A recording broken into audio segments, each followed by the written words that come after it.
Hello everyone, my name is Alok Kumar Singh and welcome to my YouTube channel. तो दोस्तों, आज micro economics का topic लेके आए हैं, प्रोडक्शन फंक्शन। क्या होता है प्रोडक्शन फंक्शन, इसकी हम बात करने वाले हैं। तो अगर हम नॉर्मल डिफिनेशन की बात करें तो इसमें बताया गया कि रिलेशनशिप बिटवीन द या technical relationship between the inputs and output is known as production function. यानी इनपुट और आउटपुट के बीच की जब हम टेक्नोलॉजिकल या टेक्निकल रिलेशनशिप की स्टडी करते हैं तो उसी को प्रोडक्शन फंक्शन बोला जाता है। इसको और थोड़ा प्रॉपर तरीके से ब्रीफ में आगे हम लोग पढ़ेंगे, लेकिन थोड़ा सा एक ओवरव्यू ले लेते हैं, लाइक कि प्रोडक्शन फंक्शन कितने टाइप का होता है या क्या क्या चीज़ें हैं, थोड़ा सा एक बार देख लेते हैं। तो अगर हम टाइप्स की बात करें तो प्रोडक्शन फंक्शन दो तरीके का होता है। नंबर एक, शॉर्ट रन प्रोडक्शन फंक्शन, और नंबर दो, long run production function. Short run production function की हम पहले बात करेंगे। शॉर्ट रन प्रोडक्शन फंक्शन के और जो नाम है और किन किन नामों से जाना जाता है, तो सबसे पहले इसको बोला जाता है लॉ ऑफ वेरिएबल प्रोपोर्शन, जो सबसे ज़्यादा फेमस है, लॉ ऑफ वेरिएबल प्रोपोर्शन।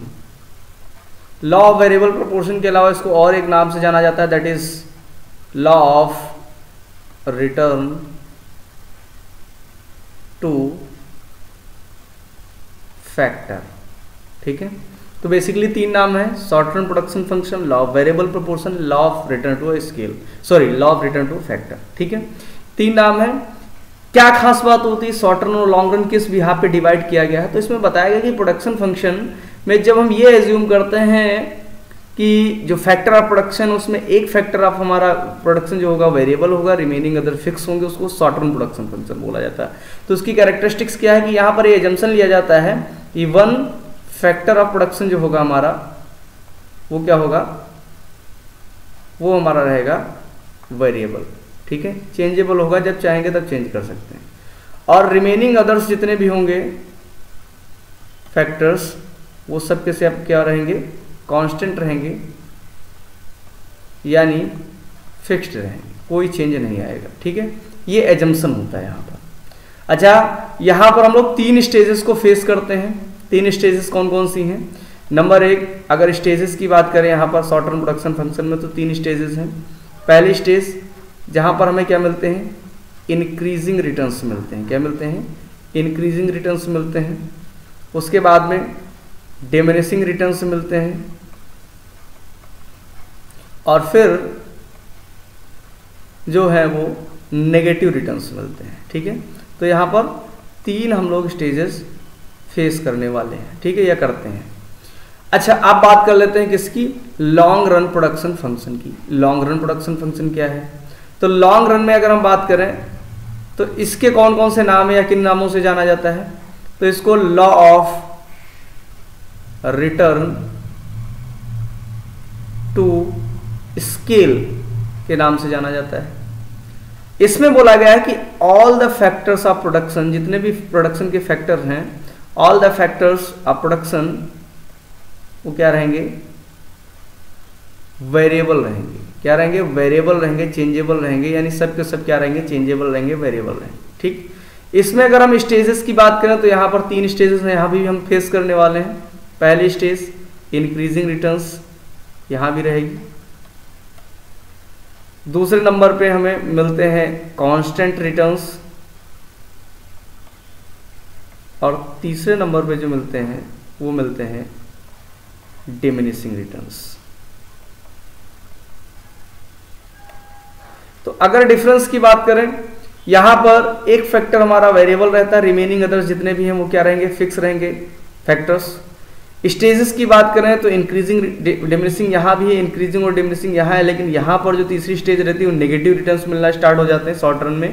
लेकिन यहाँ पर कभी भी नेगेटिव रिटर्न्स नहीं मिलते हैं। पहले रिटर्न्स हमारे क्या होते हैं, इंक्रीज होते हैं, फिर कांस्टेंट होते हैं, उसके बाद डिमिनिश होते हैं। नेगेटिव स्टेज में कभी भी लॉन्ग रन नहीं जाता है। रीजन ये रहता है कि यहाँ पर फैक्टर ऑफ प्रोडक्शन सबके सब वेरिएबल हैं। जैसे ही रिटर्न्स हमारे डिमिनिश करना स्टार्ट होते हैं, फैक्टर ऑफ प्रोडक्शन को चेंज करना शुरू कर देते हैं, और फिर से रिटर्न्स जो हमारे होते हैं वो इंक्रीज करना स्टार्ट हो जाते हैं। अच्छा, यहाँ पर प्रॉब्लम रहती है कि एक फैक्टर हमारा फिक्स है, सबको सभी वेरिएबल नहीं है, यानी एक ही वेरिएबल है, रिमेनिंग जितने भी हैं वो फिक्स हैं, हम चेंज नहीं कर सकते हैं। तो ऑब्वियस सी बात है कि हमको नेगेटिव स्टेज में भी जाना पड़ सकता है या जाना पड़ता भी है। ठीक है, तो ये एक ओवरव्यू है। आज हम जो स्टार्ट करने वाले शॉर्ट रन प्रोडक्शन फंक्शन की बात करेंगे और इसी से स्टार्ट करने वाले हैं कि शॉर्ट रन प्रोडक्शन फंक्शन क्या है। तो आइए देखते हैं डेफिनेशन पे। तो सबसे पहले यहाँ पर हम देख सकते हैं जो डेफिनेशन है वो है हमारी प्रोडक्शन फंक्शन। प्रोडक्शन फंक्शन किसको कहा जाता है उसकी पहले बात कर लेते हैं। तो कहा है production function describe the functional relationship. क्या है ये? फंक्शनल रिलेशनशिप डिस्क्राइब करता है किसके बीच में? Between the inputs and outputs. ठीक है, तो study between the functional relationship की जब हम स्टडी करते हैं किसके बीच में? इनपुट और आउटपुट के बीच में, तो उसको क्या कहा जाता है? प्रोडक्शन फंक्शन कहा जाता है। ठीक है, अब बात करते हैं प्रोडक्शन फंक्शन के बाद में लॉ ऑफ वेरिएबल प्रोपोर्शन की, या शॉर्ट टर्म प्रोडक्शन फंक्शन की बात कर लेते हैं। तो लॉ ऑफ वेरिएबल प्रोपोर्शन को जैसा हमने पहले भी बताया किन किन नामों से जानते हैं, तो law of variable proportion, return to a factor, या शॉर्ट टर्म प्रोडक्शन फंक्शन। क्या है यहाँ देख लेते हैं। तो उसमें बोला है कि the law states that keeping other factors constant when you increase the variable factors then the total product initially increases at increasing rate, then increases at diminishing rate and eventually start declining। इसी को बोला जाता है law of variable proportion. Sir क्या है ये? इसमें ये बताया गया है कि हमारा एक फैक्टर क्या है? फिक्स्ड है, और या यूं कह लो कि एक फैक्टर हमारा क्या है? वेरिएबल, और रिमेनिंग अदर जितने भी हों सबके सब क्या है? फिक्स्ड हैं। ठीक है, तो इसमें इन्होंने बताया कि फिक्स्ड वाला तो हम कोई चेंज नहीं कर सकते हैं। वेरिएबल फैक्टर्स जैसे जैसे हम क्या करते हैं? इंक्रीज करते हैं, बढ़ाते हैं, तो जो हमारा टोटल प्रोडक्ट होता है वो पहले तो क्या होता है? इंक्रीजिंग रेट से इंक्रीज होता है, फिर डिमिनिशिंग रेट से इंक्रीज होता है, और फिर डिक्लाइन करना स्टार्ट करता है। इसी को लॉ ऑफ वेरिएबल प्रोपोर्शन बोला जाता है। थोड़ा सा इसका शेड्यूल अगर हम देखेंगे या डायग्राम देखेंगे, कर्व इसका देखेंगे, तो और चीजें क्लियर हो जाएंगे। तो पहले थोड़ा सा हम शेड्यूल देखते हैं, उससे थोड़ा ज्यादा क्लियर हो जाएगा लॉ। तो ये हमारे क्या है? जितने भी हैं ये सब के सब फिक्स फैक्टर्स हैं। लैंड है जैसे, इसको हम चेंज नहीं कर सकते।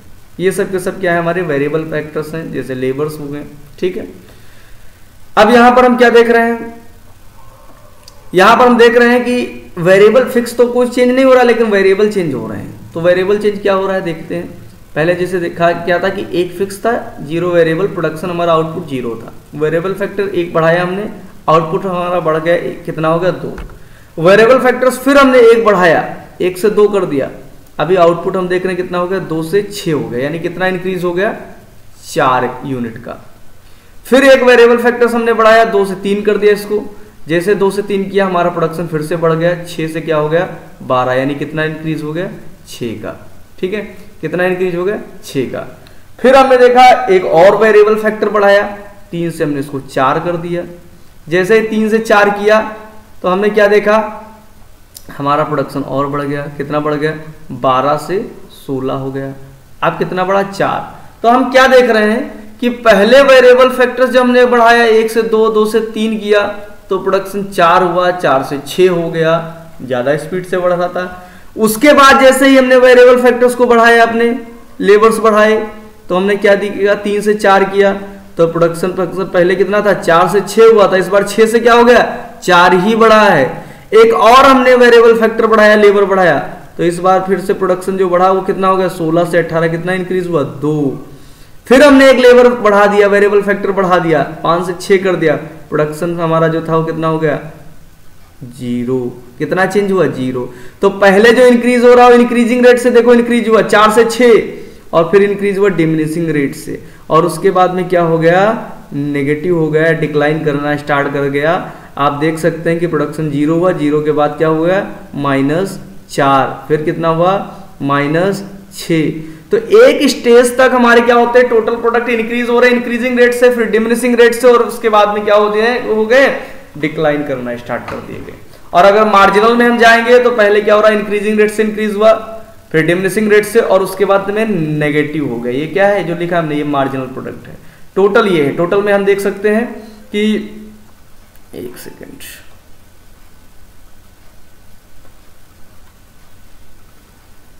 हाँ, टोटल में हम देख सकते हैं कि ये हमारे टोटल है। तो टोटल में हम देखो यहां से यहां तक जो स्टेज है हमारी, वहां पर इंक्रीजिंग रेट से इंक्रीज हो रहा है, फिर जो उसके बाद की स्टेज है डिमिनिशिंग रेट से इंक्रीज हो रहा है, और उसके बाद में डिक्लाइन करना स्टार्ट कर रहे हैं। देखो 18 से 14 हो गया, 14 हो गया। ठीक है, डिक्लाइन करना स्टार्ट। यही है हमारा लॉ ऑफ वेरिएबल प्रोपोर्शन।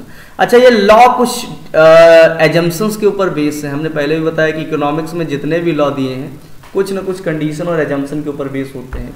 तो ये लॉ भी हमारा क्या है, कुछ एजम्पशन के ऊपर बेस है। क्या एजम्पशंस हैं, कहने का मतलब ये है कुछ कंडीशन के ऊपर बेस है। तो यही कहता है कि जब तक ये कंडीशन सेटिस्फाइड नहीं होगा ये लॉ जो है वो एप्लीकेबल नहीं होगा।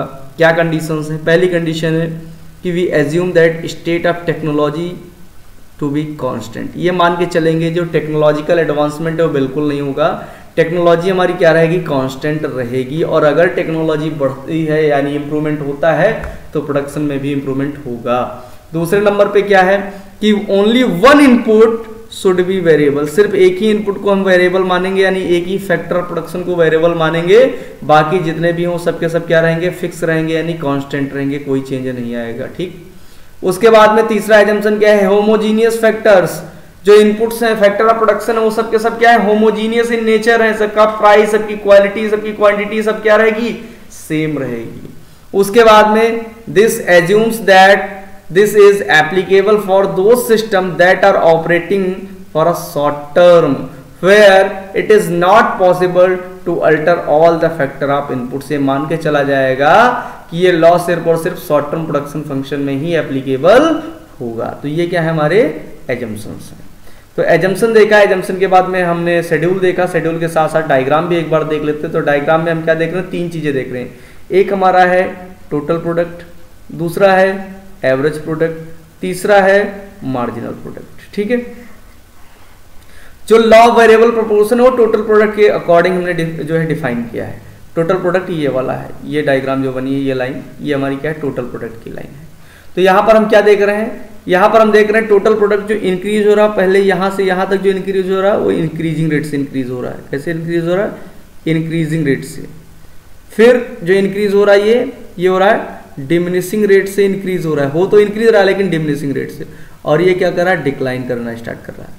तो लॉ ऑफ वेरिएबल प्रोपोर्शन यही कहता है कि initially increases at increasing rate. If we increase the variable factors, अगर हम लेबर बढ़ाएंगे इधर तो पहले क्या होगा, लेबर जैसे जैसे बढ़ाएंगे तो जो प्रोडक्शन होगा वो इंक्रीजिंग रेट से इंक्रीज होगा पहले।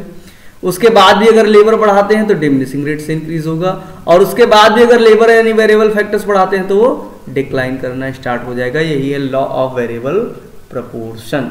ठीक है। उसके बाद में टोटल प्रोडक्ट के साथ साथ हमारा क्या दिया है, मार्जिनल प्रोडक्ट भी दिया है। ये हमारा क्या हो गया, मार्जिनल प्रोडक्ट, और इसके साथ साथ ये क्या है, हमारा एवरेज प्रोडक्ट है। ठीक है। तो इनके बीच की रिलेशनशिप की आगे हम लोग स्टडी करने वाले हैं, देखते हैं। अगर हम स्टेजेस की बात करें तो स्टेजेस यहाँ पर कितनी है, 3 स्टेजेस हैं। ठीक है। और स्टेजेस में मैंने बताया भी था शॉर्ट टर्म में 3 स्टेजेस हैं। पहली स्टेज में क्या कहा है, ये जो रिटर्न्स मिलते हैं वो इंक्रीजिंग रिटर्न्स मिलते हैं। कैसे मिलते हैं, इंक्रीजिंग रिटर्न्स मिलते हैं। ठीक है। एक सेकेंड।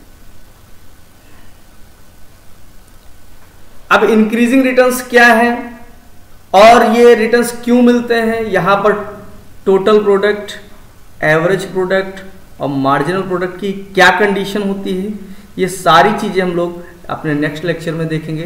तब तक के लिए थैंक यू क्लास।